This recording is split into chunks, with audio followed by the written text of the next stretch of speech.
আপনারা জেনে খুশি হবেন, আগামী মাসের কোন এক সময়ে 11-12 তারিখ অবশ্যই আমাদের মাননীয় প্রধানমন্ত্রীর অনুমোদন সাপেক্ষে আমার চীন যাওয়ার একটা কথা আছে। তো আমরা চীনের পৃথিবীর র্যাঙ্কিং মানে ইউনিভার্সিটি র্যাঙ্কিং এর নাম্বার 1 উৎসিতে সেই ইউনিভার্সিটিটা, তাদের সাথে আমরা ইতিমধ্যে আলাপ করেছি। তারা চায়নার অন্যান্য ইউনিভার্সিটির ফ্যাকাল্টিদের সেখানে ডাকবে। আমরা পাট এবং চামড়া সেটা নিয়ে সেটার সাথে এই দুইটার উৎপাদন বলতে উৎপাদন পর্যায়ে উৎপাদনশীলতা বৃদ্ধি।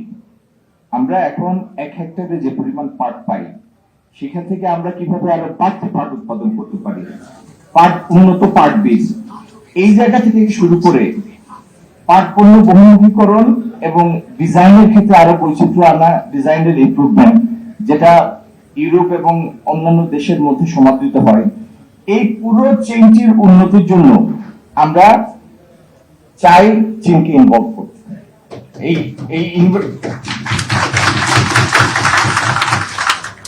তো এই জন্য আমরা অন্য একটি কাজের সাথে এটিকে যুক্ত করেছি। যদি আল্লাহ সহায় হন, মাননীয় প্রধানমন্ত্রীর অনুমোদন সাপেক্ষে আমরা চাইনিজ ইউনিভার্সিটিগুলির সাথে এই আলাপটা করব এই মাসের মাঝামাঝি সময় চায়না থেকে।